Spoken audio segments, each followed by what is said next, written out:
Hey friends, welcome back to She's At It Again. My name's Tanya, and the weather's turning cooler, which we are a little excited about. Probably me, not as much as most of you are, but I've heard a lot of people say they're excited because they get to start wearing sweaters.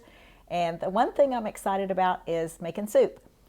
Now, today's recipe is not a soup, but it's rather a stew. It's just regular beef stew that probably reminiscent of something maybe your grandmother cooked. It is not a tomato-based product. Now, my family used to make some kind of concoction. Honestly, I don't even know what it was, but they put beef chunks in it, potatoes, vegetables, and had some tomatoes in it. It was not my favorite. I ate it, but it was not my favorite. But when I discovered that beef stew really was a potato, onion, and carrot-based dish, that was a game changer for me. So I invite you to come along as we make some beef stew for this cooler weather, and I think you're going to like it. It comes together quick. It's cooked in a slow cooker, so just dump it all in there. I'm going to show you how to dump it all in there because I'm good at dumping it all in there. Dump it all in there, turn it on, walk away, and when you come back in the house after being gone to work or running errands or whatever, whether you set it on high or low, depends, that determines the time you're going to leave it in there. But when you come back in the house, it will almost smell like maybe your grandma's been there cooking something, if your grandma's a good cook. So go with me as we make some beef stew. All right, we're gonna get to going on our beef stew. This is my crock pot container, my slow cooker container. This is a 6-quart container. If you have one just a little bit smaller, that's probably fine, but you don't wanna overfill something that's incredibly small. So first thing we're gonna do is take a 1/4 cup of unbleached flour. This is organic flour. If you are gluten intolerant or somebody that you're serving this to is gluten intolerant, just bypass this step altogether. You could also use rice flour if you'd like for it to be gluten-free, but still have that thickening agent in it. But I'm just going to use flour because we're fine with flour. We don't have a gluten problem. Put 1½ teaspoons of salt in it.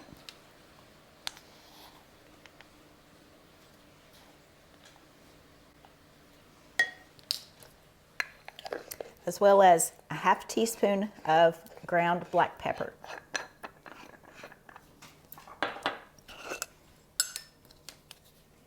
Just ground black pepper.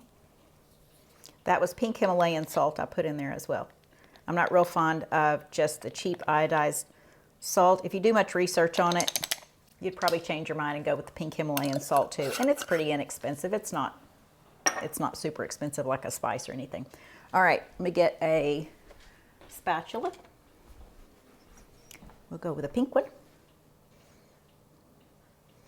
And this is, you can use anywhere from 1.5 pounds to 2 pounds of just beef chunks. This is stew meat. And you can tell it just is not the most attractive thing you're going to deal with all day.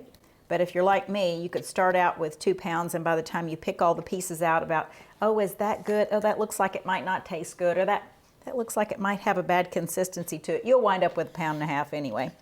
All right, you're going to take your spatula or spoon and just stir that around, just coating the pieces of meat as well as you can with the flour.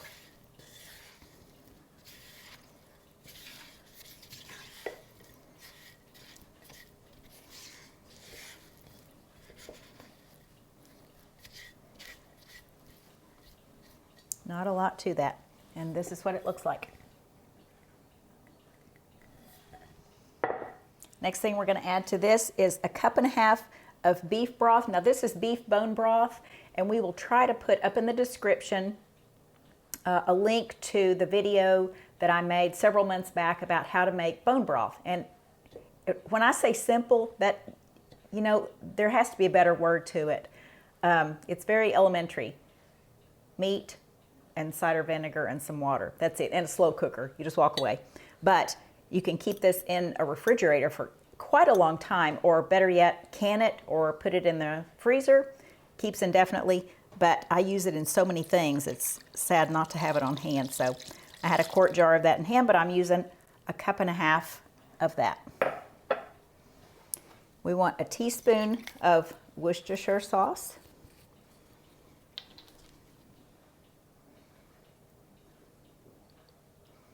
Which doesn't sound like a lot, but it really does add quite a bit of flavor to it.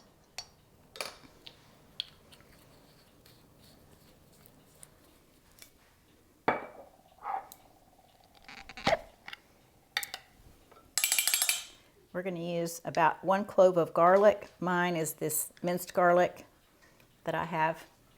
That's my luxury convenience food.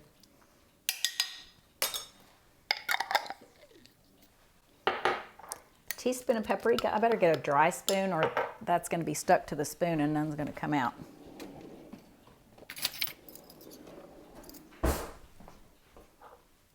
One teaspoon of just plain paprika. You can use smoked paprika if you want it to have that smoked flavor to it. I like smoked paprika in a lot of stuff, but we're just using plain paprika in this. Sprinkle it over the top. And earlier we showed a little bit of a clip, I think, of me chopping up the carrots, potatoes, onions, and celery. There are 4 carrots, 4 to 5 carrots. If there's a skinny one, I'll throw an extra one in there because I like carrots. 3 or 4 just russet potatoes. Now I'm not talking about the big baking potatoes. I'm talking about just regular, about the size of your fist. Potatoes, mine are organic, and they all are about the same size. 2 onions, diced up. We showed how to make the little slivers, the skinny slivers, but you can chop them however you want. And then 1 stalk of celery sliced, and literally dump it in there. We're going to add about 2 teaspoons of blackstrap molasses.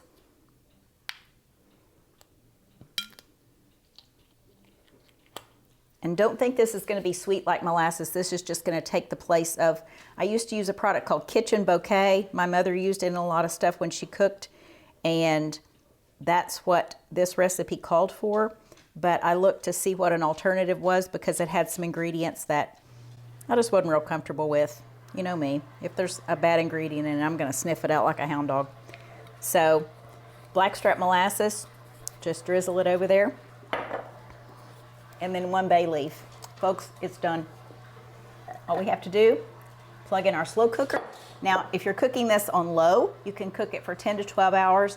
On high, you cook it for 4 to 6 hours. And what I have to do, I'm cooking for an event this week, so I have to be over at a commercial kitchen near here, and I'm supposed to leave in just a few minutes. So I'll put this in my slow cooker, I'll turn it on high, and then when I come back in just a couple or 3 hours maybe, I just have to get just some last minute things done for today. I'll come back in a few hours and then I'll turn it down on low and let it cook until dinner time tonight. So I'll try to take a picture of this when it gets done. It'll have that rich gravy in there. The meat just falls apart. The vegetables are still intact because you're not stirring it constantly, but it is the most comforting food on a cold weather day. So I think you're really going to enjoy this. And as boring as beef stew sounds, I'm telling you what, with a pan of cornbread, you're really not going to find too many things that are going to beat this. So we'll be back in just a bit and I'll show you what this looks like. We'll fast forward to tonight, and we're going to invite somebody over for dinner, but they won't be in the picture. I'm not real comfortable with asking people if they want to be on YouTube yet. So I'll show you this before our guests arrive. So stick with us and we'll be back soon.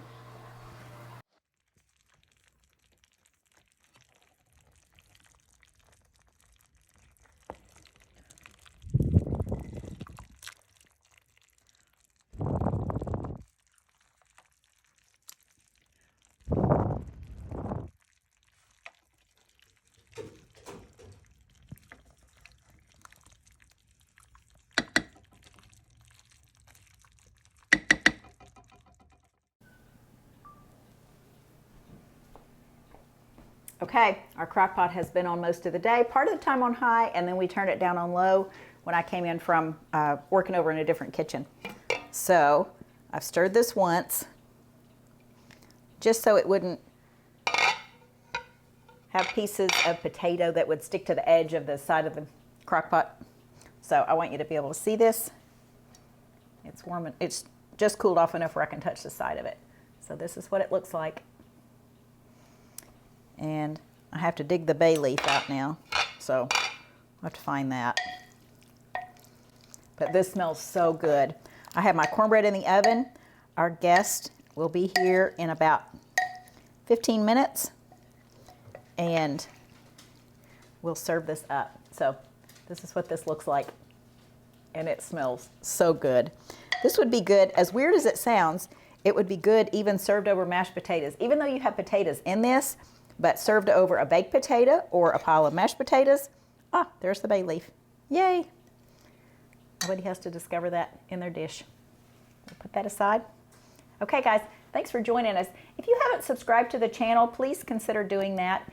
If you appreciate the video, liked it in any way, please give it a thumbs up. For some reason, YouTube likes to see those things. I have no idea what that means, but I hear people asking about it, and I used to say, why do they keep asking me to do a thumbs up? I liked it. But YouTube doesn't know that. So anyway, I appreciate you joining us today, and we look forward to sharing something again with you real soon. Hope you enjoy this when you make it. Bye.